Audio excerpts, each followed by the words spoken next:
contente de faire cette vidéo avec toi aujourd'hui parce qu'on va aborder un sujet qui m'intéresse énormément, qui est l'intelligence. Donc, tu vas d'abord te présenter et puis après, en fait, ce qu'on va voir au cours de plusieurs vidéos même, ce sera l'intelligence pour cette vidéo aussi, c'est le débunkage de mythes qui ont eu la vie dure et qui ont fait des dégâts, notamment à travers des livres de vulgarisation de Jeanne Fachin, Béatrice Millet, Christelle Petit-Colin, qui ont eu en consultation des gens en souffrance puisqu'ils venaient consulter des psys et qui ont pensé que c'était lié au fait qu'ils étaient haut potentiel, donc trop intelligents pour être heureux et tout ça. Et ces personnes-là, du coup, sont probablement passées, enfin peuvent être passées à côté de diagnostics qui auraient pu leur permettre, en fait, de trouver des solutions, des soins appropriés, des aides appropriées, parce qu'ils ont tout mis sur le compte du haut potentiel. Or, on va voir que le haut potentiel n'est pas forcément lié à la souffrance. Donc, je voudrais d'abord que tu te présentes un peu parce que ton parcours va donner des clés de compréhension sur pourquoi ce sujet t'intéresse tellement. Alors, du coup, moi, c'est Marie. Et en fait, j'ai eu un intérêt particulier pour le haut potentiel pour plein de raisons. La première étant que j'ai moi-même été identifiée au potentiel, d'abord petite, mais que je ne savais pas, parce qu'on ne me l'a pas dit. Et puis, quand j'avais 17 ans et que j'ai de moi-même été passé un test de QI, malheureusement, c'était en plein dans la vague de la pathologisation du haut potentiel où justement on faisait justement cette vague que tu évoquais de livres de type Jeanne Fachin, Christelle Petit-Colin, etc. Et donc, moi, ça a eu un impact assez délétère chez moi, le fait qu'on remette plein de choses sur l'intelligence ou la précocité intellectuelle, comme c'était parfois appelé aussi. Et donc ça, c'est une des raisons pour lesquelles je m'y intéresse. L'autre, c'est parce que j'ai fait des études de psychologie. Et pour mon mémoire de master en psychologie, j'ai travaillé, suite à ça, sur l'évaluation cognitive de personnes à haut potentiel intellectuel. Et donc, j'ai été amenée aussi à m'intéresser au sujet de la mesure de l'intelligence, la psychométrie en général, et un peu tout ce qui tournait autour du haut potentiel, et de creuser un peu plus que ces livres de vulgarisation qui ont fait beaucoup de tort. Euh, Et après, donc après mon mémoire de master, j'ai encore eu la chance, parce que j'ai poursuivi par une thèse de doctorat, pas du tout dans ce domaine-là, mais toujours en psychologie cognitive, j'ai eu la chance de travailler avec des étudiants de master que je supervisais, qui ont continué justement ce travail chez des personnes qui étaient dans la norme, on va dire, et des personnes qui avaient un QI élevé. Et donc, j'ai jamais perdu cet intérêt de vue. Alors, une autre raison aussi pour laquelle ce débunkage de mythes du haut potentiel me tient particulièrement à cœur, c'est que ça m'a vraiment empêché de recevoir les diagnostics corrects parce que j'ai été à l'âge adulte diagnostiquée avec un TDAH, donc trouble déficitaire de l'attention avec hyperactivité chez moi, et un trouble du spectre autistique. Mais ça s'est fait après un long détour.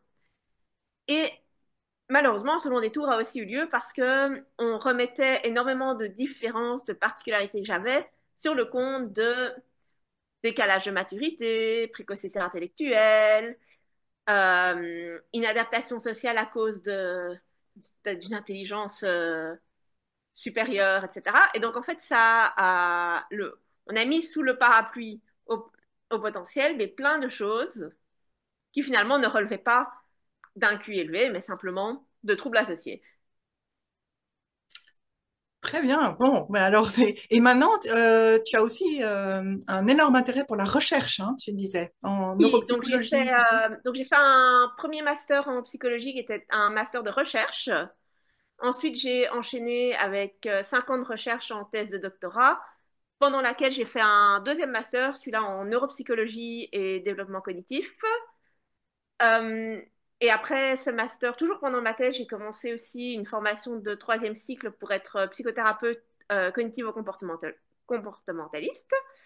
Malheureusement, en 2020, j'ai du tout arrêté. Donc, la pratique clinique, la formation en thérapie cognitivo-comportementale et ma thèse, donc vraiment à 3 mois de la remise, à cause de justement de soucis de santé mentale cumulés qui n'avaient pas été identifiés correctement, qui n'avaient pas été traités correctement. Mais je garde un intérêt pour la recherche parce que c'est mon dada. Et que je trouve vraiment que on peut pas articuler la recherche sans la clinique et la clinique sans la recherche. C'est génial, super. Ouais, l'un et l'autre se complètent extrêmement bien. Et c'est vrai que dans ton cas, on voit comment, en fait, si on parle uniquement de haut potentiel, on peut penser que la personne a plus de capacité que les autres. Donc, elle peut y aller, elle peut y aller, elle peut y aller. Et on ne tient pas compte du fait que avec, par exemple, son autisme ou son TDAH, elle peut être en fait en surcharge sensorielle, émotionnelle, cognitive, et qu'elle peut pas faire tout ce qu'on lui prête comme capacité. Et elle va mettre ça sur le compte de difficultés psychologiques, alors que ce sont des difficultés neuronales. Donc, c'est excessivement important pour pas arriver à des burn-out et des souffrances même psychologiques. De pouvoir faire, départager les choses, ne fût-ce que pour savoir ce dont on a besoin, en fait. Mais oui, tout à fait. Donc en fait, l'avantage des capacités liées au potentiel était que ça m'a permis de compenser énormément de difficultés.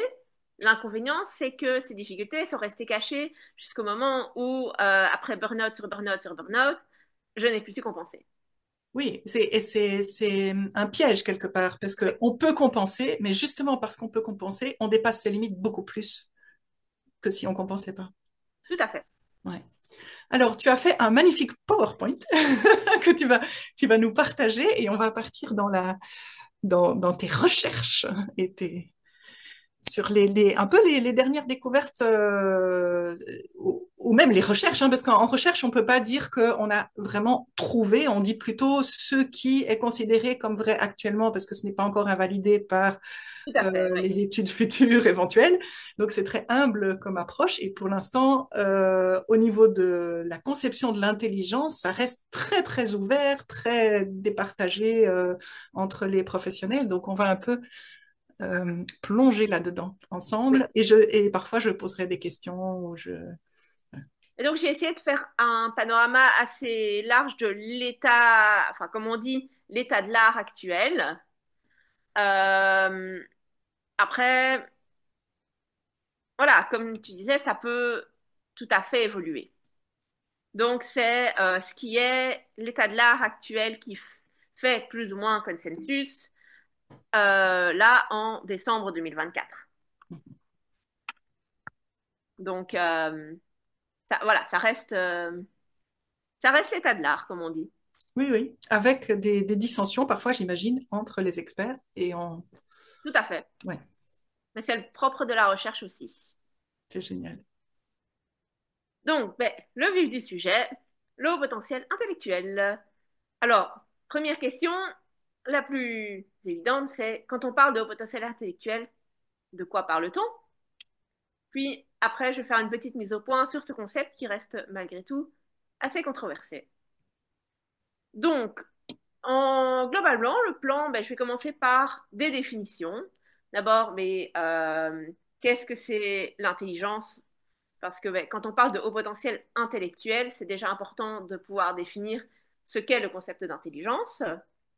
Et puis après, je passerai plutôt à ce qui concerne le haut potentiel intellectuel, qui est le terme que je choisis d'utiliser ici, mais qui n'est pas l'unique terme qui peut être utilisé. Ensuite, j'aborderai vraiment la partie, mais une petite mise au point au niveau du vocabulaire. Quand on parle de haut potentiel intellectuel, de quoi parle-t-on? Est-ce qu'on parle d'un diagnostic ou d'une identification? Donc, je ferai un petit point là-dessus. Ensuite, j'aborderai plusieurs mythes qui ont la vie dure concernant le haut potentiel intellectuel. Je ferai un petit point sur ce qu'il en est du, du lien qui peut exister entre le haut potentiel intellectuel et le trouble du spectre autistique. Et enfin, ben, je conclurai.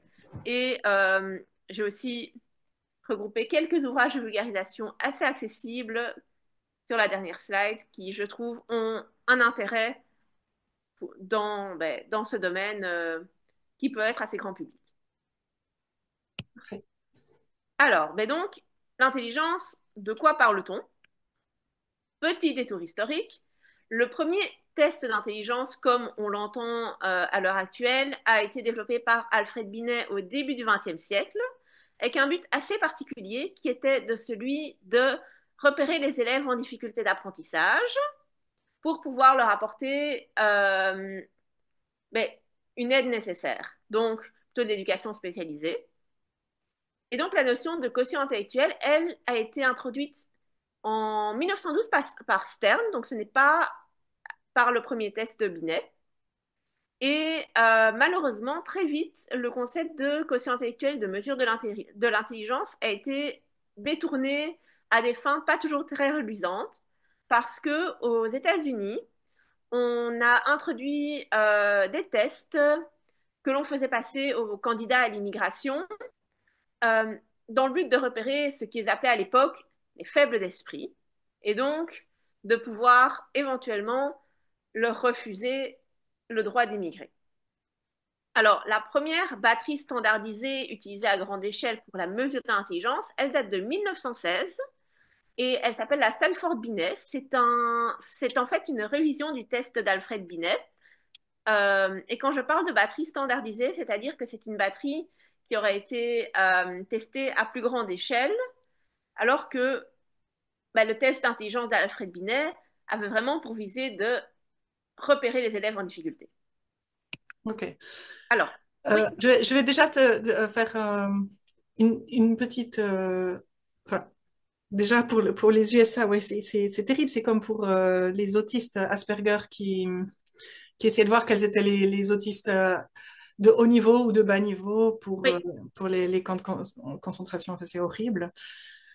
Euh, et c'est pour ça que oui, c'est très intéressant de mettre au point aujourd'hui, je veux dire, de développer la science en lien avec l'éthique, de savoir pourquoi on mesure l'intelligence. Parce que moi, la question que je pose en tant que philosophe, c'est est-ce que l'intelligence ne dépasse pas ce qui est mesurable? Et donc, c'est des questions qui débordent ton propre, ton approche d'aujourd'hui, qui est très scientifique, justement.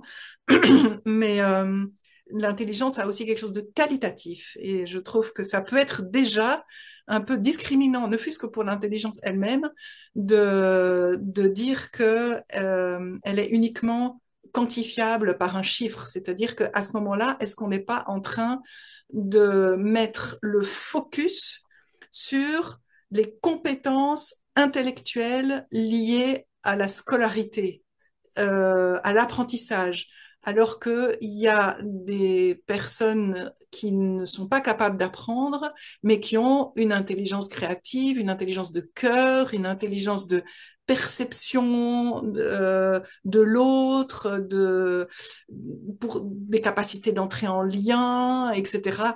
Voilà. Donc je pose juste ça là pour dire que dans une approche qui dépasse juste la recherche au niveau de l'intellectuel, il y a vraiment de quoi comprendre l'intelligence de mille et une façons. oui.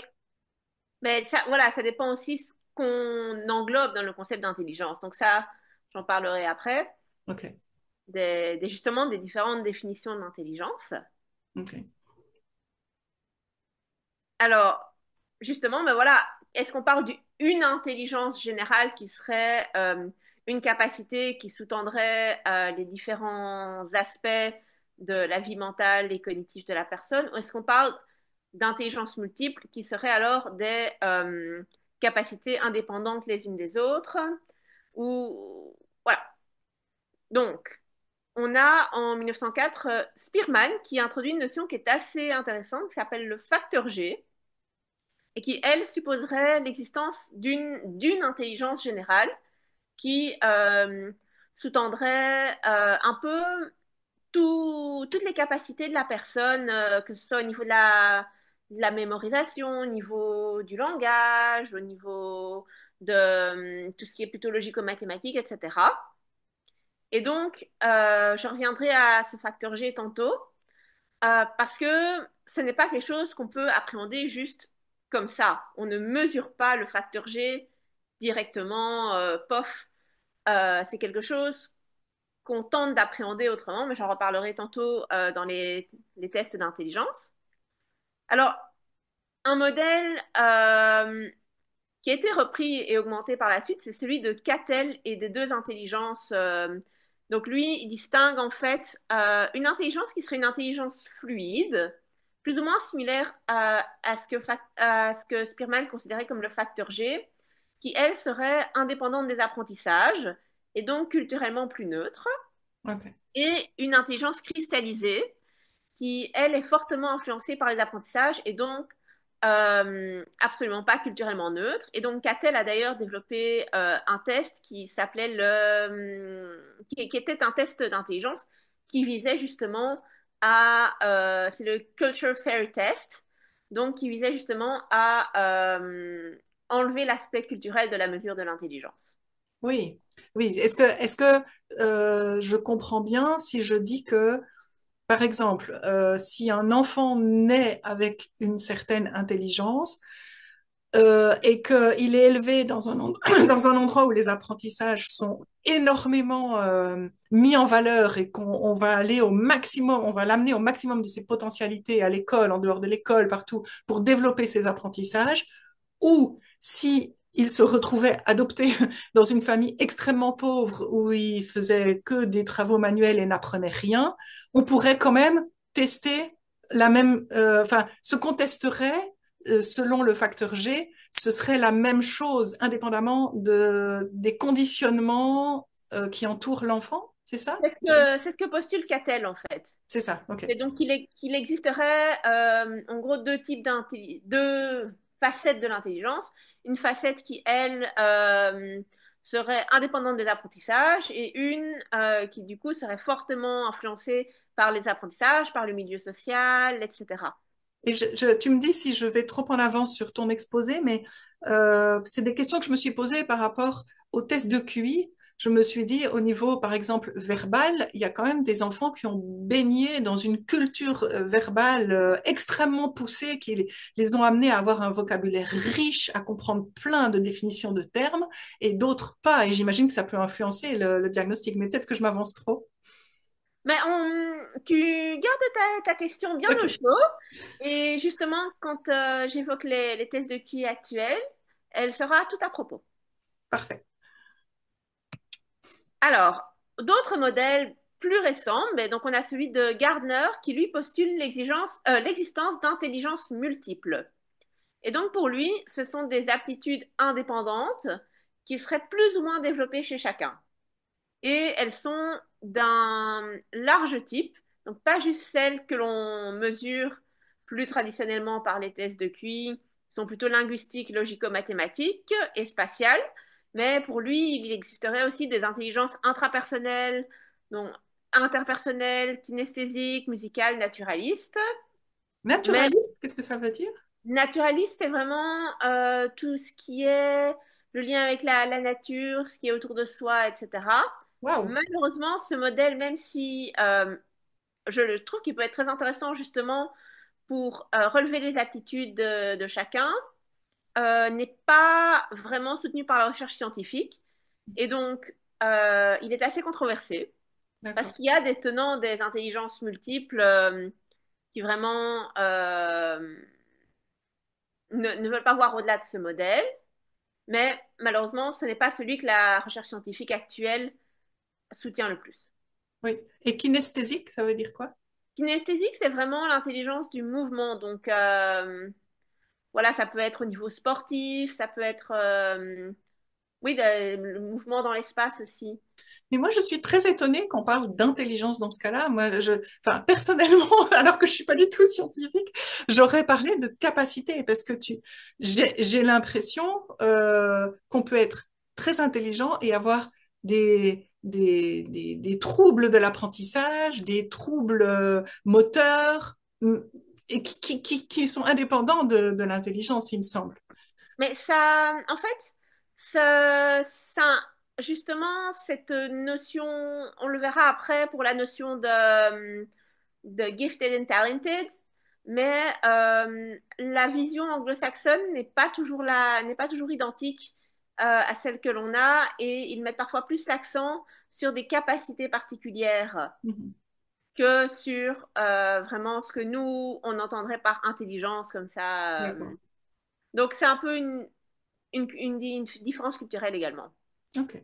Et alors, le modèle qui prévaut actuellement plutôt est un modèle à trois niveaux qui reprend notamment celui de Cattell, qui s'appelle le modèle de Cattell-Horn-Carroll. Et donc, en fait, pour lui, enfin, pour ce modèle, il y a un facteur d'aptitude générale donc, qui, qui regroupe, lui, plus ou moins le facteur G et ce qui est influencé par les apprentissages qui, eux, sont chacun sous-tendus par des aptitudes spécifiques. Donc, ça peut être des aptitudes, par exemple, de rotation mentale, des aptitudes langagières, etc., qui sous-tendent les deux, qui sous-tendent le niveau supérieur qui sépare intelligence dite fluide, donc comme on a vu, similaire au facteur G, relativement indépendante des apprentissages, et d'autres aptitudes qui, elles, relèvent plus de ce que Cattell appelait l'intelligence cristallisée, donc dépendante des apprentissages, et que le mix de tout ça donne un facteur d'aptitude générale. Ok. Voilà, ça c'est un modèle qui prévaut assez, qui est celui qui sous-tend d'ailleurs les échelles de mesure de l'intelligence les plus couramment utilisées maintenant. D'accord. Alors, on arrive à justement, mais comment est-ce qu'on définit l'intelligence actuellement? Mais malheureusement, on n'a toujours pas de consensus complet. Ça dépend comment on se situe, j'imagine. Si on se situe justement du point de vue neurologique, du point de vue philosophique, du point de vue Voilà, tout à sociologique. fait. Donc, moi, une définition, même si ben, elle a déjà un certain âge, que je trouve assez pertinente, parce qu'elle est assez générale, mais sans être complètement bateau, c'est celle de Gottfredson, qui postule que l'intelligence est une capacité mentale très générale, qui implique entre autres choses la capacité de raisonner, planifier, résoudre des problèmes, penser de façon abstraite, comprendre des idées complexes, apprendre vite et apprendre par l'expérience. Et en fait, ce que j'aime beaucoup dans cette définition, c'est que on ne met justement pas l'accent uniquement sur ce qui est de l'apprentissage formel, mais sur des capacités. Donc, parce que par exemple, on peut ne pas avoir eu la chance d'être scolarisé et être excellent en apprenant par expérience, par imitation, être un excellent artisan aussi. On peut savoir visualiser mentalement comment des pièces vont s'imbriquer.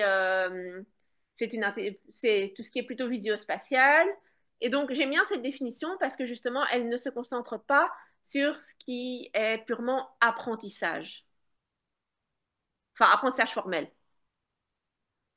Euh, bon, à côté de ça, on est toujours dans cette opposition, comme je disais, entre une intelligence générale qui correspondrait plus ou moins à la tentative de définition de Gottfredson et les intelligences indépendantes, type intelligence multiple de Gardner. Oui. Donc, il existe toujours voilà, cette opposition. Alors moi, je fais ma petite énervante encore. Euh, L'intuition que ça me donne, justement, avec l'intelligence intuitive, c'est que il y a quand même un biais cognitif à travers cette définition qui serait l'objectif de la rentabilité, de la performance. L'intelligence vue à travers le fait que à quel point l'être humain peut être performant pour la société. C'est une intuition que j'ai. Est-ce qu'il n'y aurait pas quand même là aussi quelque chose d'un peu élitiste par rapport à l'intelligence Mais alors, visée? on reste dans une définition occidentale de l'intelligence et Hein. donc, voilà, la recherche qu'on le veuille ou non, on peut essayer d'être le plus objectif possible en recherche. On est malheureusement toujours influencé par ce contexte culturel. Ouais, son contexte culturel et le biais avec lequel Oui, on regarde le réel. Par exemple, dans les philosophes de l'Antiquité, euh, intelligence voulait dire intus ligere, lire à l'intérieur. Et donc, il y avait une perception justement très liée à l'intuition. La personne qui arrive à comprendre ce qui se passe autour d'elle de façon même intuitive, sans avoir besoin d'aller dans l'abstraction, de faire des raisonnements, de résoudre des problèmes, mais qui est dans une grande capacité de présence à ce qui est, de présence à l'autre. Et ça, je trouve assez extraordinaire parce que ça peut fonctionner indépendamment de ce qui va pas au niveau neurologique ou du conditionnement, quoi. Et puis une personne peut être inapte à être performante ou au niveau que ce soit au niveau artisanal ou au niveau intellectuel, mais tout de même avoir une très grande une intime et fine perception de l'autre ou de comment fonctionne le monde, etc. Par exemple, voilà. Mais c'est clair que la notion d'intelligence est une notion où finalement il y a un énorme biais culturel dans la définition qu'on en fait. Alors, la définition que j'en donne reste une définition ben, inscrite dans un contexte culturel, un contexte socio-économique. Voilà. Ouais, bien sûr. C'est assez, d'un côté assez malheureux, mais d'un côté assez logique aussi. Mais il faut bien avancer dans un sens de toute façon. Voilà. Alors, rentrons dans le vif du sujet, ben, le haut potentiel intellectuel. Alors, il faut savoir que, comme je le disais tantôt, Binet, son test, lui, servait plutôt à identifier les élèves qui étaient en difficulté. Donc, il n'avait pas vraiment d'intérêt pour les enfants qui étaient, eux, au-dessus de la moyenne, parce que pour lui, il n'y avait pas de souci. Donc, voilà, pas nécessaire de s'y intéresser plus que ça. Ce que j'appelle la psychométrie par le haut, elle va naître du côté anglo-saxon, et plus particulièrement avec Terman. Et en fait, celui-ci a lancé une étude dite longitudinale, donc sur du long terme, dans les années 20, qui a étudié jusque début des années 90 le devenir d'enfants qui avaient un score très élevé au test du Stanford Binet. Et donc pour voir, mais pour étudier en fait un peu ben, ce qu'il advenait de ces enfants, leur parcours de vie. Et c'est vraiment le premier intérêt qu'il y a eu pour euh, ces personnes qui présentaient un score au-dessus de la moyenne. Donc on part de là. Et du côté francophone, par contre, il faudra attendre vraiment la deuxième moitié du XXe siècle pour qu'il y ait un intérêt pour ce que j'ai appelé la psychométrie par le haut, et donc les personnes qui présentent des capacités intellectuelles plus élevées. Psychométrie, ça veut dire quoi? Alors la psychométrie, c'est en gros, c'est la mesure objective de capacités mentales. Donc, on peut, par exemple, mesurer l'attention. Ben, on peut regrouper les tests de QI dedans, les tests d'attention, de mémoire. Donc, c'est vraiment la mesure de l'esprit, Ah oui, oui, comme oui. on Ah, il dirait. y a Donc, encore d'autres c'est le terme. définitions. Donc, c'est comme ça que je le définirais parce que Ouais.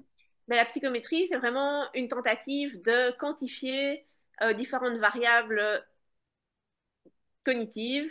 C'est pour Oui. ça que ce n'est pas que le QI. Ça peut être, on parle aussi de tests psychométriques pour les tests de mémoire, toutes des choses comme ça, Ouais. C'est vrai que d'attention. si on allait jusqu'à l'épistémologie, on pourrait aussi voir quelles sont les distinctions entre ce qu'on entend par intellectuel dans le quotient intellectuel, ce qu'on entend par cognitif, ce qu'on entend par mental, ce qu'on entend Oui. par neuronal, ce qu'on entend par, tout à l'heure tu disais l'esprit. C'est très très complexe. C'est vrai que c'est très très complexe et riche. Ouais. Et donc la psychométrie, c'est le terme assez général de quantifier certaines variables. Je vais utiliser mental et cognitif Ok. comme référence. Euh, Et donc, ben, c'est pas seulement la mesure de l'intelligence, la psychométrie. D'accord. Et que signifie étude longitudinale? Alors, une étude longitudinale, c'est une recherche qui suit les mêmes individus sur le long terme Ah oui, ok. et qui le reteste régulièrement. D'accord, d'accord, je vois.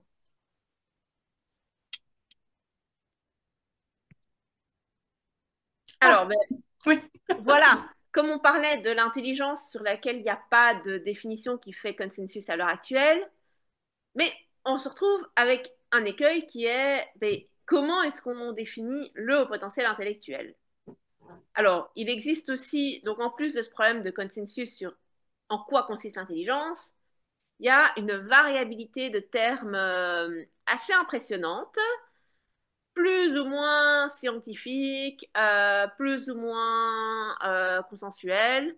Euh, de, les plus répandus du côté francophone, ce serait la douance, au potentiel intellectuel, précocité, le fameux zèbre de Jeanne Fachin. Euh, Après, ben, du côté anglo-saxon, on a aussi tout ce qui est les gifted and talented, euh, ou parfois surdoué, ce qui est déjà... Alors, douant, c'est déjà pas mal, mais surdoué, c'est encore plus... Voilà.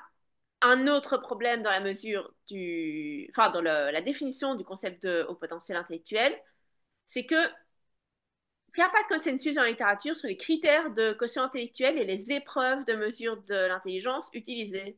Ah merde. Donc, voilà, comme je le montrerai après, quelques exemples.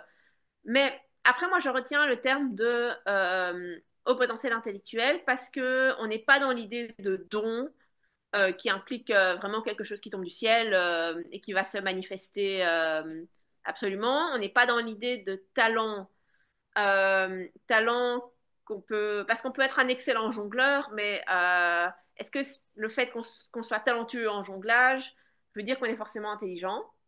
Donc ça, l'idée de talent, c'est pour ça que elle ne se retrouve pas dans le terme haut potentiel intellectuel. Et une autre chose, c'est qu'on ne fait pas référence à des acquisitions qui seraient plus précoces. Parce que c'est très bien de parler de précocité intellectuelle, mais est-ce que quand on a un adulte qui est dépisté par un test de QI, chez qui on trouve un, un quotient intellectuel élevé qui peut le placer dans la catégorie au potentiel, ben, est-ce que ça a encore du sens de dire que la personne de 35 ans est précoce? Oui, c'est vrai. C'est vrai. Alors qu'un haut potentiel enfant sera un haut potentiel adulte. Mais et puis ce que j'aime beaucoup dans ces mots-là, c'est l'utilisation de potentiel, parce il peut être même pas exploité. Oui. Alors, après, se pose parfois la question, c'est aussi un débat de, oui, potentiel, c'est très bien, mais est-ce que ça a du sens de parler de haut potentiel dans le sens où quelqu'un qui score très haut, mais qui finalement n'en fait rien, bon, voilà, ça... il y a aussi cette vision un peu productiviste de, oui, au potentiel, c'est très bien, mais potentiel pas exploité, est-ce que c'est bien aussi? Ben oui, Ça, c'est bien. donc ça, oui, mais donc on revient dans le débat qu'on a fait tantôt Oui. sur la définition de l'intelligence. Euh, alors, mais voilà, malheureusement, quand on s'intéresse de plus près aux études qui évoquent ben, alors je vais l'appeler toujours le haut potentiel, même si parfois ils n'utilisent pas le terme haut potentiel, mais c'est comme ça, voilà, c'est toujours le même terme, c'est que les études scientifiques n'utilisent pas toutes les mêmes critères pour définir ce haut potentiel. Déjà, simplement au niveau des valeurs de QI utilisées, certains considèrent que le potentiel intellectuel est à partir de 130, d'autres 125, qui encore au niveau statistique un sens, mais parfois c'est 120, qui n'a plus vraiment de sens au niveau statistique. Euh, Pourquoi? par- Alors, je le montrerai tantôt quand je m'intéresse plus particulièrement à la structure, ben, tout ce qui est plus le quotient intellectuel, que j'expliciterai, mais en gros, 130, c'est à partir, enfin, de 130 à au-delà, on retrouve les 2% les plus élevés les 2% de score les plus élevés C'est simplement le principe de la courbe de Gauss, donc la distribution normale. 125 a encore du sens parce que c'est le seuil de 95%, 5%. Mais par contre, 120 n'a pas vraiment de sens. Et ça, je l'expliciterai pourquoi dans la partie où j'explique la courbe normale et la distribution du Oui, c'est QI. ça, ça s'approche trop de la norme, quoi. Enfin, il n'y a plus de Voilà. sens de... Au Oui, niveau statistique, ça n'a plus de pertinence. c'est ça. 130 est le plus pertinent, 125 se défend encore, mais par contre 120, c'est assez flou.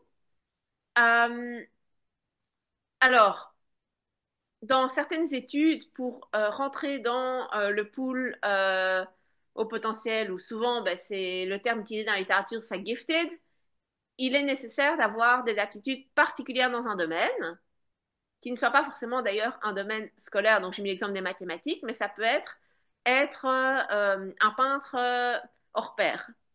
Donc dans certaines études, ils mettent gifted et talented ensemble, donc indépendamment du QI. Oui, ok. Et alors, aussi, mais en plus, tout le monde n'utilise pas les mêmes épreuves. Parfois, quand les chercheurs utilisent les mêmes épreuves, ils n'utilisent pas l'intégralité de la batterie de tests parce que ça prend très longtemps à faire passer. Et donc, ils n'utilisent pas tous les mêmes épreuves de cette batterie. Et parfois, ils n'utilisent pas d'épreuves standardisées du tout. Et donc, parfois, c'est simplement les meilleurs élèves de la classe et désignés comme doués par les professeurs. Donc, comparer des recherches dans le domaine du haut potentiel, c'est déjà pas facile. Mais heureusement, il y a quand même une tendance qui se dessine avec le temps, c'est que la définition serait simplement euh, QI total plus grand ou égal à 130. Mais alors, petite parenthèse, 130 sur une batterie de tests intellectuels où la moyenne est à 100 et l'écart type à 15. Ok, 130 correspondant à deux écarts types au-dessus de la norme, et j'y reviendrai tantôt. d'accord. Mais les batteries les plus courantes sont moyenne à 100, écart type de 15, donc c'est pour ça que j'ai mis le chiffre de 130. Mais pas toutes. Alors, bon, des tentatives de définition. Définition de HPI cette fois-ci, et pas de Voilà, on intelligence. est C'est ça, toujours dans ok. le donc HPI ou douance ou tout ce qu'on veut, mais donc ce concept d'une de, de capacité intellectuelle élevée. Alors, une définition qui, elle, est communément utilisée plutôt du côté anglo-saxon, euh, ce serait que il s'agirait d'enfants possédant un potentiel élevé dans un domaine qui sont identifiés comme tels par des personnes qualifiées qui, grâce à des aptitudes hors du commun, sont capables de performances élevées, font preuve de réussite et ou ont des aptitudes potentielles pour un des domaines suivants ou pour une combinaison de ces domaines. Aptitude intellectuelle générale, aptitude dans une matière scolaire, pensée créative ou productive, compétences sociales, performance artistique, aptitude psychomotrice. Génial! C'est très ouvert! C'est très ouvert, mais au niveau psychométrique, ça ne nous avance pas beaucoup. Parce que, comme je disais, c'est l'aspect plus anglo-saxon du gifted and talented. Hmm. Le gifted reprend plus tout ce qui est cognitif et à la rigueur réussite scolaire. Et talented sera alors tout ce qui est plus créatif, tout ce qui est artistique, etc. Interpersonnel. Interpersonnel. Donc là, on est vraiment dans une définition qui se rapproche du concept d'intelligence multiple. Oui, d'accord. Ouais. Ça n'est qu'une des définitions.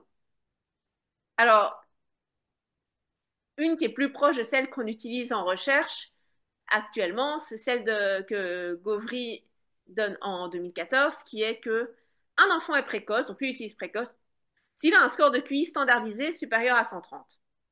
Ok. Comme je le disais tantôt, sous-entendu à une épreuve dont la moyenne est à 100 et l'écart type à 15. Et alors, un modèle que j'aime vraiment beaucoup, donc je l'ai détaillé, c'est le modèle synthétique de haut potentiel de Catherine Kusch, qui, du coup, pour elle, le haut potentiel correspond à une ou plusieurs capacités intellectuelles, s'écartant significativement de la norme et qui s'inscrivent dans un réseau d'interconnexion ancré dans le temps, entre des facteurs modérateurs, donc individuels et environnementaux, des habiletés sous-jacentes et alors des domaines de réalisation. Donc, Alors, on va reprendre mot par mot parce que j'ai pas tout compris. mais en fait, justement, je le détaille juste après. Ah, parfait. Voilà. Donc, le modèle synthétique du haut potentiel Ah, de Catherine Kusch, génial. c'est ceci.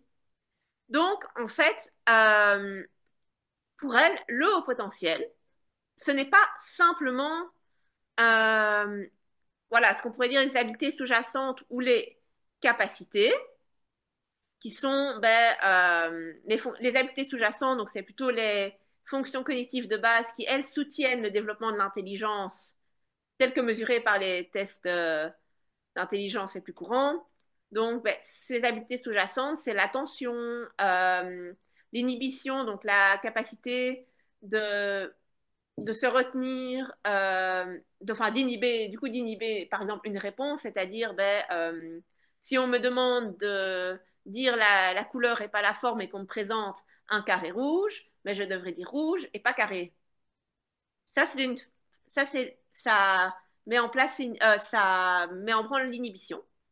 Alors, il y a aussi les capacités de planification. Donc, ces capacités sous-jacentes, elles soutiennent les capacités intellectuelles. Et donc, dans ce modèle, les capacités intellectuelles de la personne doivent être significativement supérieures à la norme. Est-ce que je peux faire une petite parenthèse Tout à fait. qui va, qui sort à chaque fois, je t'embête, j'ai l'impression de t'embêter parce que je vais vers quelque chose qui dépasse le cadre, mais ça permet peut-être un peu de dynamique et de voir les liens entre d'autres choses. Parce que là, je peux pas m'empêcher de me dire, ben, pour quelqu'un comme toi, qui est et au potentiel, et TSA, et TDAH, il y a des contraires. C'est-à-dire que tu as des problèmes d'attention, d'inhibition, de planification à cause du TDAH ou du TSA, et avec ton HPI, c'est exactement le contraire. Tu as ces capacités de façon supérieure à la norme. Donc, tu vas peut-être en parler plus loin, mais je trouve ça très intéressant de voir comment est-ce qu'on peut combiner tout ça, quoi. Comment ça peut se surcompenser les uns les autres.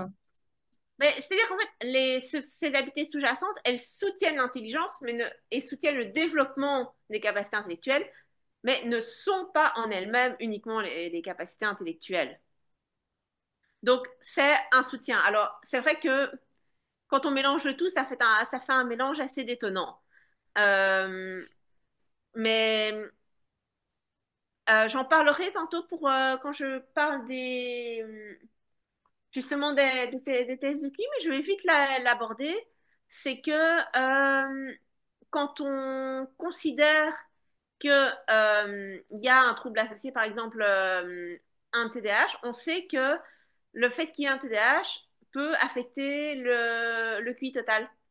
C'est-à-dire que ça peut faire diminuer la performance au test QI d'avoir un TDAH parce que c'est des fonctions qui sont quand même testées d'une façon ou d'une autre euh, dans ce test mais sont affectées par le trouble de l'attention. Ceci dit, alors, ouais, c'est très intéressant ça, si tu me permets, je continue parce que vraiment ça m'intéresse énormément. Ça veut dire que on met l'intelligence, on considère l'intelligence indépendamment des troubles. Parce qu'on pourrait aussi dire, oui, d'accord, ton intelligence est affectée par ton TDAH, mais il se trouve que tu es TDAH. Donc, on peut pas dire que tu es plus intelligente, mais que c'est le TDAH qui te rend moins intelligente. Le TDAH te rend moins intelligente, donc tu es moins intelligente. Tu vois ce que je veux dire? Mais en fait, c'est parce que simplement, un exemple, c'est que si on fait passer un bilan cognitif à quelqu'un sans médication ou avec médication pour le TDAH, Oui. les scores ne seront pas les mêmes. Ça, c'est très, très intéressant, oui. Donc, C'est très intéressant. je parle Mm. dans le cadre, par exemple, d'un bilan QI qui est passé sans médication pour le TDAH. Oui. On considère, alors, dans le score total, on ne va pas rajouter des points, mais on considérera que le QI total est affecté par ce TDAH si le bilan a été passé sans médication. Oui, oui, oui, juste. Donc ça montre que l'intelligence est sous-jacente encore à tout ce qu'on disait être le conditionnement neuronal ou même culturel, etc. Il y a vraiment quelque chose de... Ça, ouais, très intéressant. Et alors, moi, ce que j'aime bien, du coup, pour revenir au modèle de Kush, c'est qu'il y a quand même la partie domaine de réalisation qui est prise en compte. C'est-à-dire que c'est pas simplement un potentiel latent, c'est comment est-ce que concrètement ce potentiel s'exprime. Alors, ça n'est pas obligé. Donc ici, j'ai mis vie professionnelle ou performance scolaire, mais ça peut être quelqu'un qui investit énormément une passion pour le codage, ou, ou voilà, ou quelqu'un qui est par exemple passionné d'histoire. Ça peut être un domaine de réalisation également. Ça n'est pas obligé que ça soit quelque chose de productiviste, type performance scolaire ou réussite professionnelle. Mais c'est comment concrètement ces capacités s'actualisent dans la vie, dans la vie. Dans...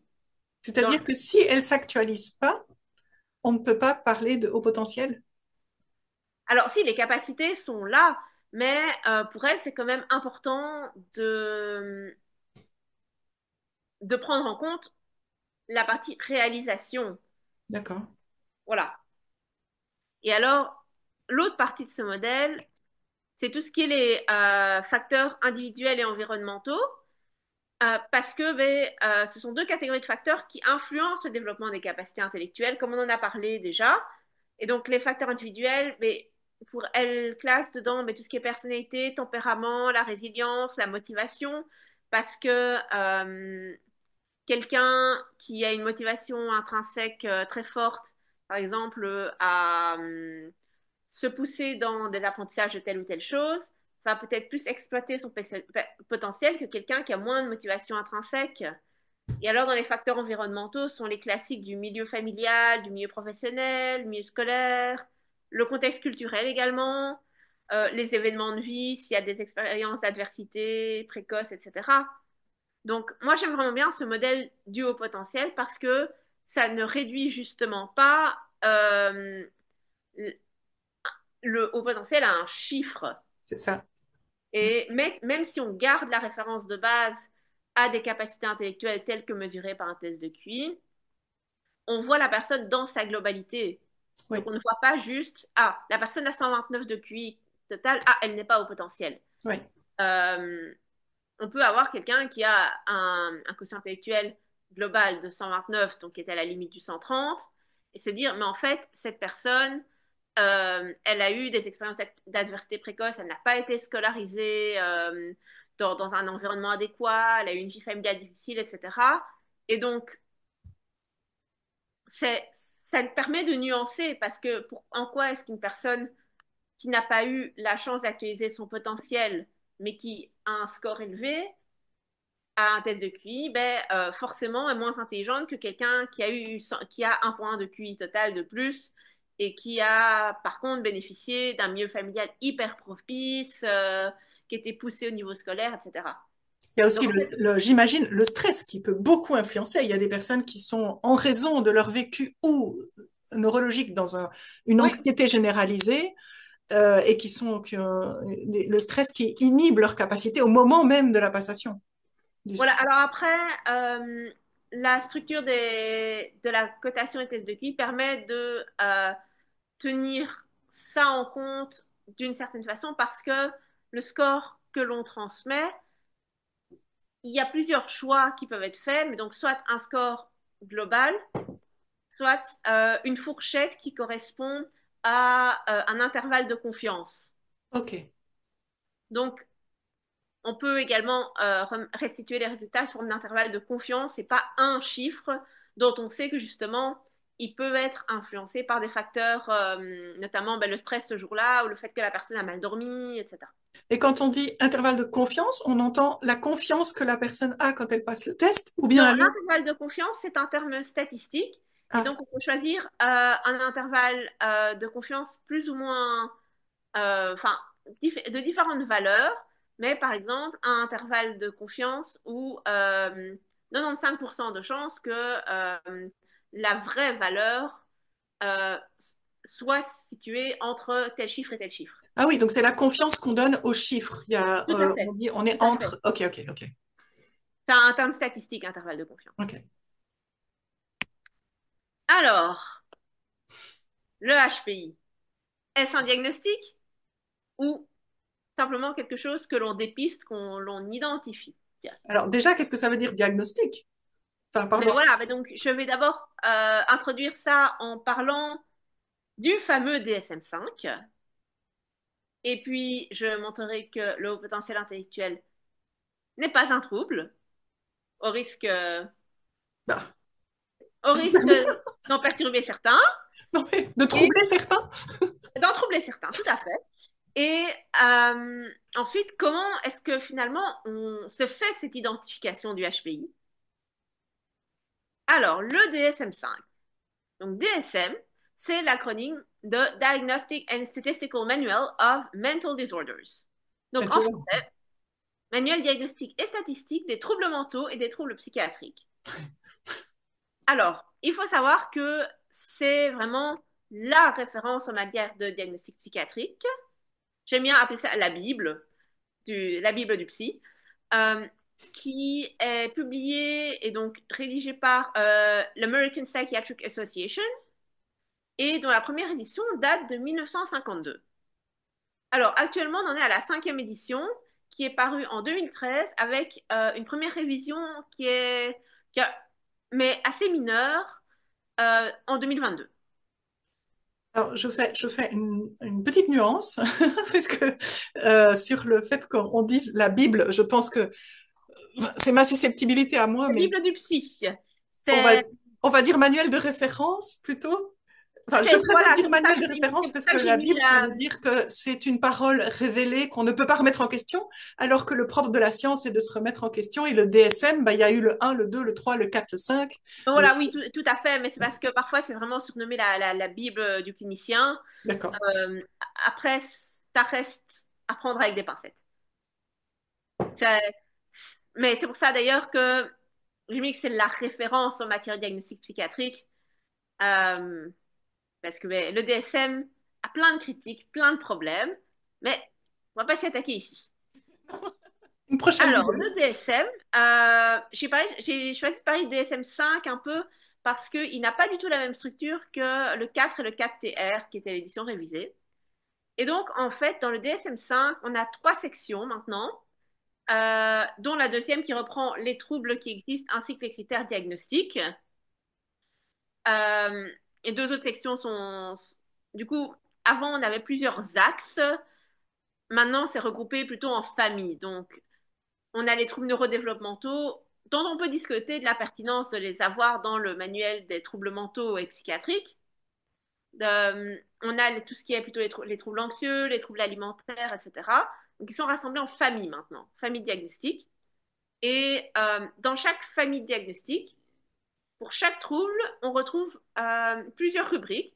Mais d'abord, les fameux critères diagnostiques du DSM-5, des caractéristiques, euh, enfin, en gros, le développement, le pronostic de ce trouble. Ce qui est très intéressant, c'est également les troubles qui sont fréquemment associés à ce trouble et les diagnostics différentiels. Ok. Donc, en fait, c'est dans l'édition complète du DSM-5 qui fait je ne sais pas combien de centaines de pages. Ouais. Il y a également une sorte de manuel résumé du DSM-5 qui, lui, est plus synthétique. Mais le vrai enfin, le DSM-5 complet est extrêmement long et extrêmement indigeste. Ok. Alors, j'ai plein de questions, mais tu me dis si c'est le lieu de répondre ou si tu sais répondre à ces questions. Euh, on- Tout à l'heure, quand c'était en anglais, pour l'acronyme DSM, il y avait disorder. Est-ce que c'est la même chose que trouble, ce mot-là? Oui, c'est ce qu'on Ok. utilisera pour trouble. Et qu'est-ce que ça signifie, trouble? Trouble, c'est... Alors, selon moi, le trouble, c'est une différence par rapport à la norme. Une Parce que, différence qui est quand même une altération? Euh, Si on dit trouble, oui, parce que si on parle de disorder, oui, ce sera plutôt trouble, une altération. Donc, pas simplement... Donc, ce sera vraiment Oui, Un parce qu'il peut y désordre. avoir de troubles anxieux, On de pourrait troubles. dire désordre si on traduit le Voilà. mot. Oui, ok. Donc, il y a quand Et même une alors, connotation négative, pas juste une connotation de différence par oui, rapport à la norme, mais une connotation, oui, d'altération, comme tu disais. c'est ça, d'accord. Et donc, que signifie le mot diagnostic et est-ce qu'il se rapporte uniquement aux troubles? Euh, je suis pas sûre de comprendre ta question. Qu'est-ce que ça veut dire diagnostic? Je veux dire, tu disais tout à l'heure, est-ce que on y viendra après, je sais, mais est-ce que le HPI est quelque chose qu'on diagnostique ou qu'on identifie? Et alors, moi, je me dis, il faudrait d'abord savoir qu'est-ce que ça veut dire diagnostic. Qu'est-ce qu'on met en place concrètement quand on dit qu'on fait un diagnostic par rapport à un bilan, une identification ou autre chose? Et pourquoi est-ce qu'on diagnostique plutôt qu'autre chose? C'est-à-dire, est-ce que c'est seulement les troubles qu'on diagnostique ou il y a d'autres choses qu'on diagnostique? Enfin, j'imagine des choses. Ce sera tout ce qui est enfin, troubles, maladies, etc. Là, on parle vraiment de diagnostic. Donc, c'est toujours des problèmes qu'on diagnostique. Voilà, OK. c'est ça. Oui, Je pense qu'on peut je pense qu'on peut le résumer comme ça, que diagnostic, c'est un problème. d'accord. Voilà. Alors justement, ben, le HPI est-il un trouble? Est-il un problème? Voilà. Avant de savoir est-ce que c'est un problème, mais première chose, c'est déjà que le haut potentiel intellectuel ne fait pas partie de la classification du DSM-5. Donc, en psychiatrie, ce n'est pas un trouble. Donc, c'est pas quelque chose que l'on va diagnostiquer parce que ben, il n'est pas repris dans les classifications diagnostiques internationales déjà, que ce soit le DSM-5 ou la CIM, qui est la classification internationale des maladies. Euh, à l'inverse ben, d'autres choses qui sont, elles, des diagnostics, ben, la déficience intellectuelle ou tout ce qui est troubles dysorthographie, dyslexie, dyscalculie, etc. Le trouble déficitaire de l'attention avec ou sans hyperactivité, trouble du spectre autistique. Ceux-là, ben, même s'ils font partie de la sphère plutôt neurodéveloppementale et cognitive, ils sont quand même repris dans le DSM-5. Ça veut dire que dans Ça se le... discute, du coup. Pardon, tu Je disais? dis, ça se discute la pertinence d'avoir des troubles neurodéveloppementaux dans une classification psychiatrique. Oui. Hum, Je peux imaginer que ça se discute parce que si c'est neurologique, on est comme ça. Et donc, c'est pas quelque chose à guérir, c'est pas quelque chose qui réclame de la médication, c'est pas Et ce quelque sont chose quand qui est même venu. des troubles, surtout ben, les troubles 10, TDAH, pour lesquels il y a des prises en charge qui permettent d'améliorer l'impact et le retentissement des troubles. Mais c'est plus pour le fait que on n'est pas dans trouble mental et psychiatrique. C'est On est pas psychiatrique, ouais. En tout cas, voilà. ouais. Donc c'est pour ça, ils sont repris quand même dans le DSM-5, mais il y a beaucoup de débats sur est-ce que c'est vraiment pertinent d'avoir ces types de troubles dans un manuel de diagnostic de troubles mentaux et psychiatriques. Et si on va plus loin dans cette réflexion passionnante, on pourrait aller jusqu'à dire pourquoi est-ce qu'il faut que ce soit un psychiatre qui diagnostique le TSA, par exemple, si c'est juste un développement neuronal particulier. Alors, bon, je pense qu'on aura l'occasion d'en parler dans la partie sur TSA, Ouais. mais mon hypothèse étant qu'il n'y a pas de marqueur neurologique identifiable au niveau individuel actuellement, et que donc les neurologues sont très réticents à poser ces diagnostics. Chez les enfants, ce sont en général les neuropédiatres euh, qui posent ce type de diagnostic. Mais chez l'adulte, on renvoie la balle au psychiatre parce que il y a pas de, on ne le verra pas à une IRM, on ne le verra pas à l'enregistrement d'activité cérébrale. Et donc, je suspecte que ce soit pour ça qu'on renvoie plutôt vers les psychiatres. D'accord. Et alors, autre question, c'est du coup, la, en termes de quotient intellectuel, on dit qu'un haut quotient intellectuel n'est pas un trouble, donc n'est pas dans le DSM, mais par contre, une déficience intellectuelle, alors que c'est sur le même curseur, quand c'est la déficience, du coup, c'est un trouble et c'est dans le DSM parce qu'il y a un problème. Ouais, c'est parce qu'il y a des altérations par rapport à ce qui est attendu à la norme. Mais Parce qu'en fait, pourtant, le haut on a potentiel sort de la norme aussi. le potentiel sort de la norme, mais étant donné que c'est un continuum sans différence qualitative, on considère que ça ne pose pas de problème. Mais c'est pareil quand C'est ça que quand descend. on descend sous un certain seuil, qui est typiquement le seuil de -2 écart type, comme dans un peu toutes les épreuves de psychométrie, ben, on considère que là, il y a un fonctionnement altéré par rapport à la norme et que donc ça pose un problème, ça a un retentissement. C'est ça. OK. Voilà, c'est plus dans ce sens-là. D'accord. Et donc, le HPI n'est pas un trouble à proprement parler, déjà parce qu'il n'est pas repris dans le DSM-5, et on ne le diagnostique donc pas. On parle en général d'identification, et le plus souvent, un test d'efficience intellectuelle suffit à le mettre en évidence, parce que comme on l'a vu, la définition la plus grande, c'est simplement un quotient intellectuel égal ou supérieur à 2 écarts types au-delà de la moyenne. Donc les 2% supérieurs, les 2% les plus élevés de la population au niveau des scores. Alors, encore une question. Euh, Ce qu'on voit par contre partout, c'est le fait que le HPI fait partie des neuroatypies. Parce que là, on met l'accent sur troubles, altérations, disorder, tout ça. Mais les gens disent aussi que dès qu'on est au potentiel, alors qu'on est sur un curseur qualitatif, un continuum, comme si dès qu'on a 130, on devient atypique. Et là, il y a aussi quelque chose à débunker, non? Mais tu peux garder ta question au chaud pour la partie sur les neuromythes. Je parle trop. OK, ça Non, va. mais elle aura toute sa place dans la partie sur les neuromythes, Parfait. justement. Alors, l'évaluation du QI, parce que bon, on ne peut pas parler d'intelligence au potentiel sans parler ben, de comment on évalue le quotient intellectuel. Alors, première chose, c'est qu'il y a une variété d'épreuves qui sont plus ou moins fiables qui évaluent. Actuellement, euh, on se base la plupart du temps sur les échelles de Wechsler, qui sont revues, révisées toutes les quelques années et qui sont divisées par classe d'âge. On a chez l'enfant d'âge préscolaire, donc de 2 ans et demi à 6 ans, plus ou moins, la WIPSI 4 actuellement.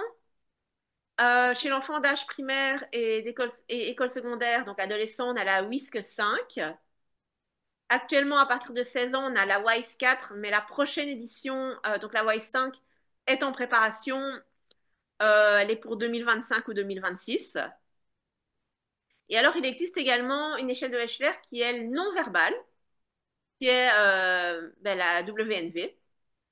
Et ça, donc, elle permet plutôt de- d'évaluer ce qu'on appellerait l'intelligence fluide parce qu'elle ne se réfère pas à tout ce qui est langagier.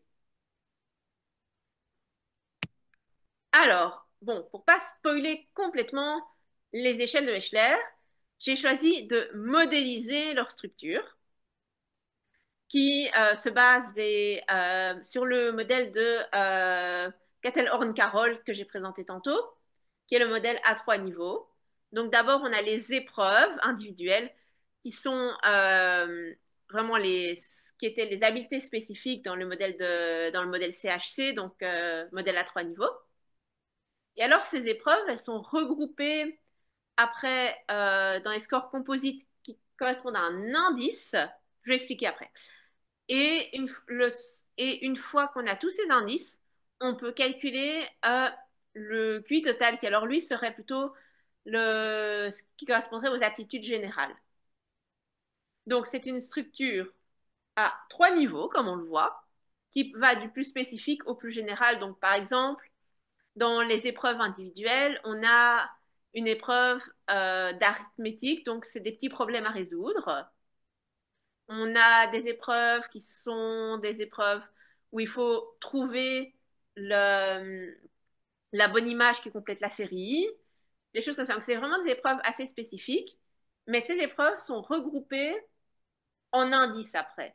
Et donc, les indices, on a dans la WISE 4, on a ce qui est la compréhension verbale, donc qui se rapporte vraiment à plutôt tout ce qui est verbal. Le raisonnement perceptif, donc ça, c'est plus, oui, plutôt logique. On a la mémoire de travail, qui, elle, évalue la capacité de garder des informations à l'esprit et de les manipuler.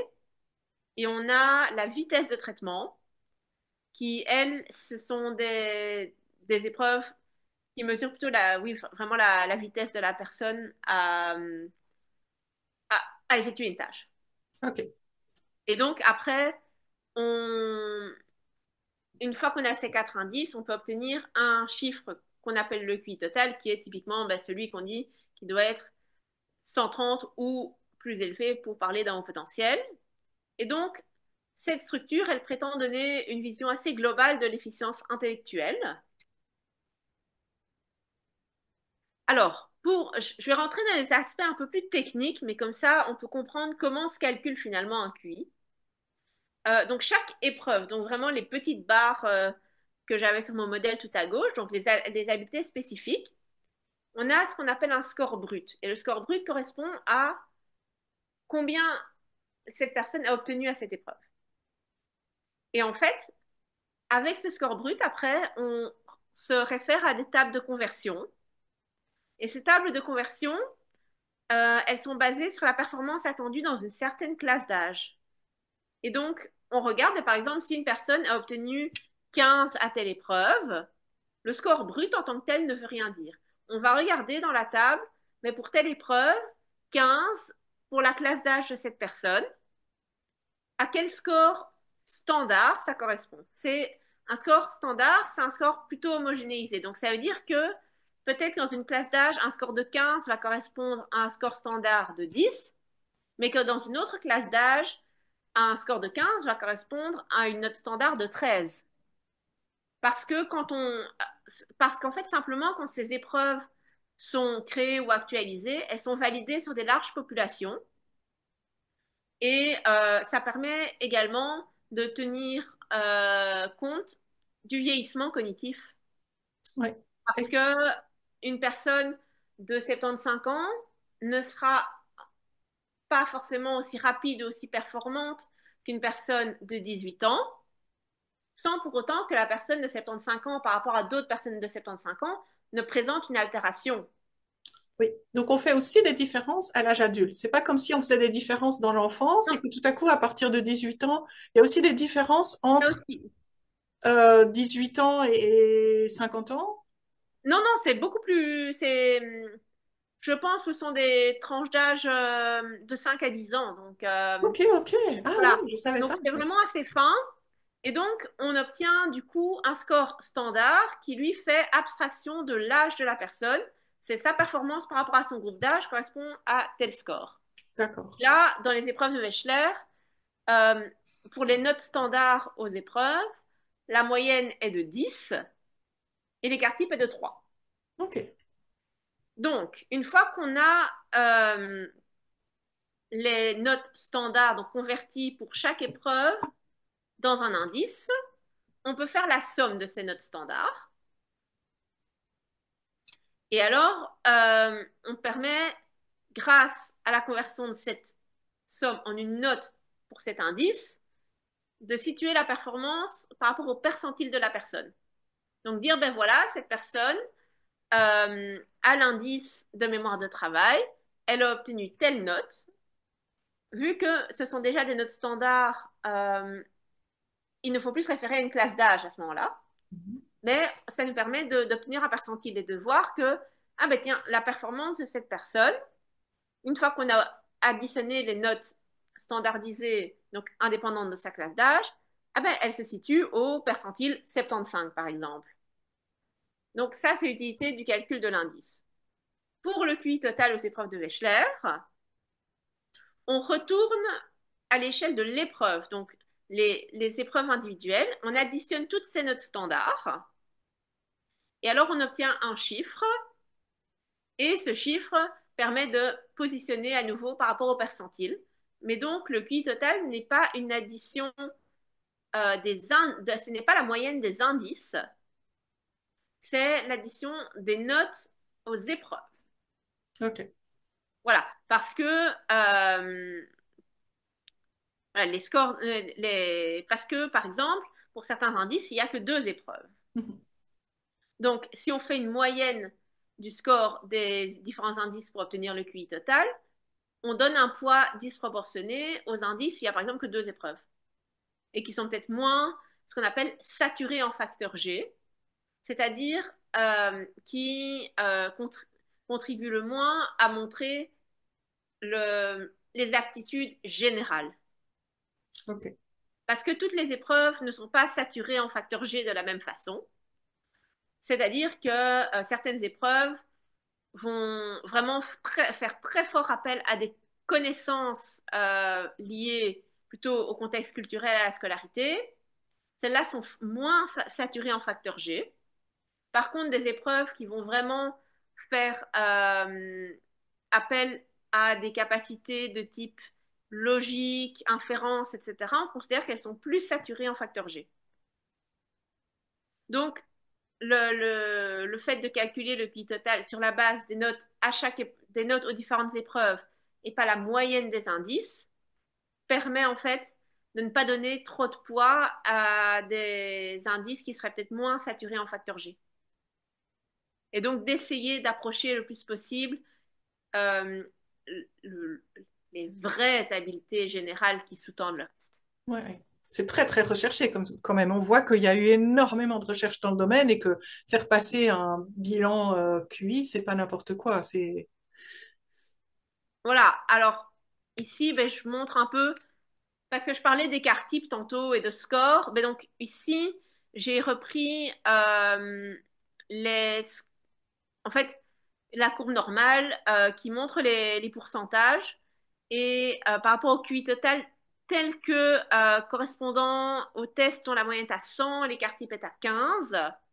Et donc, comme on discutait tantôt, ben, un QI à 130 qui est à deux écarts types au-dessus de la moyenne, mais en fait, ça ne laisse que 2,2% de la population qui a au moins 130. Ouais, Tandis que si on était, on voit très bien que par exemple 115, ça fait quand même plus de 15% de la population qui a au moins 115. Et donc, on n'est plus dans vraiment un écart à la norme suffisant. c'est ça. Donc, quand on parlait du chiffre 120, vu que ça n'est pas linéaire le pourcentage, mais 120, qui est encore fort proche de 115, ben en fait, on, on a quand même encore beaucoup de gens qui ont au moins 120. Mhm. Et donc, du coup, ça n'est pas significativement supérieur à la norme parce qu'on considère que le seuil de significativité est en général à deux écarts types. Ouais. Donc, allez, avec parfois une tolérance à 1,65, qui correspond à 95% de la, à 95%, 5%. Mhm. 1,65 moins 1,65. Mais en général, on considère que le seuil de significativité est de deux écarts types. Mhm. Alors, comme je le disais tantôt, on considère que un HPI, c'est un QI total égal ou supérieur à 130. Mais alors là, on rentre dans la question de l'homogénéité du QI. On considère souvent qu'on ne peut calculer le QI total que si les scores aux différents indices sont homogènes, c'est-à-dire qu'il y a une, il y a une différence maximale entre l'indice le plus faible et le plus élevé. Euh, Malheureusement, ben, si on est dans ce qu'on appelle souvent un QI non interprétable, ce que je n'aime pas parce qu'on peut toujours interpréter un QI, même quand il n'est pas homogène, mais on risque de passer quand même vraiment à côté d'un HPI si on considère que le score est trop hétérogène que pour être calculé. Surtout que les profils hétérogènes, donc ceux qui ont quand même une différence assez importante entre deux indices, sont assez fréquents, autant chez les personnes d'intelligence, on va dire, normale que les personnes HPI.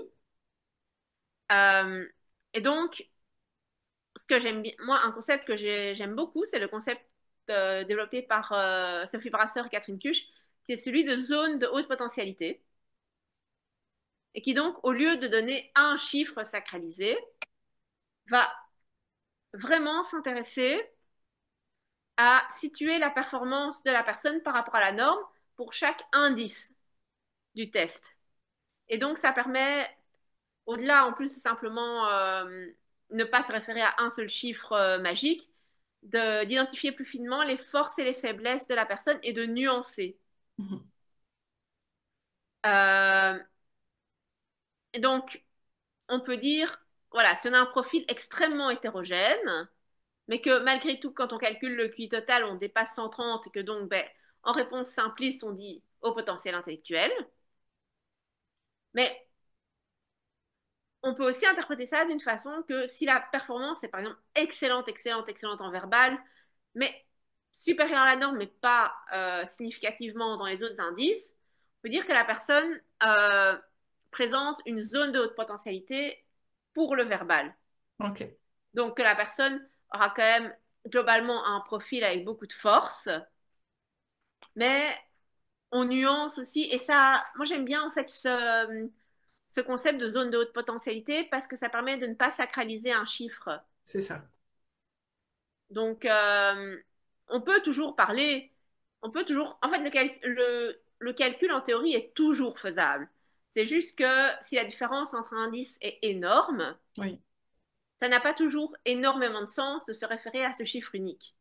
d'accord. Parce que, par exemple, quelqu'un qui a d'excellentes performances verbales, des bonnes performances au raisonnement perceptif, euh, et une voilà, performance en mémoire de travail mauvaise et en vitesse de traitement pas fameuse non plus, ben on peut se dire, est-ce que même si cette personne a beaucoup de potentiel, il n'y a pas autre chose derrière?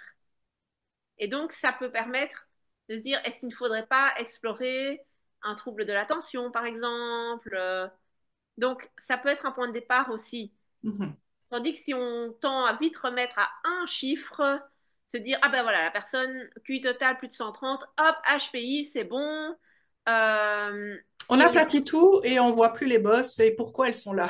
voilà. Donc moi, j'aime bien le concept de zone de haute potentialité parce qu'il permet d'apporter de la nuance. Oui, Après, il y a dans les calculs, à côté du calcul des indices et du QI total, il y a plein d'autres petits calculs qu'on fait justement pour savoir si techniquement on peut calculer le QI total ou pas, calculer. Donc il y a plein d'analyses très très fines côté un test de QI de façon correcte, ça prend un certain temps. oui, Et rédiger le rapport encore plus. oui, D'ailleurs qu'on parle au potentiel intellectuel ou pas. ouais. Alors du coup, jusque maintenant, mais on a évoqué la notion d'intelligence, du manque de consensus aussi sur la notion d'intelligence. On est passé après à la notion de au potentiel intellectuel. On a établi que ben, ça n'est pas un trouble. On a également évoqué ben, le calcul du QI, les échelles de QI actuelles et ben, finalement un peu comment est-ce qu'on peut partir de ce concept du haut potentiel chiffre sacralisé à une nuance qu'on a apportée avec le concept de zone de haute potentialité. Donc, ce que je vous proposerai dans la prochaine vidéo, c'est d'aborder plusieurs mythes qui ont la vie dure autour de haut potentiel intellectuel, ainsi que ben, faire une conclusion assez générale et on pourra avoir une discussion sur ce qui a été abordé lors de ces deux vidéos qui étaient pertinentes par rapport au potentiel intellectuel. Super. Je me réjouis beaucoup. Merci beaucoup, beaucoup, Marie, pour toute Rien, ton pas de souci. expertise, de mettre, voilà, pour tout, que tu offres généreusement à tout le monde. Et à la prochaine vidéo alors. Oui, à la prochaine vidéo.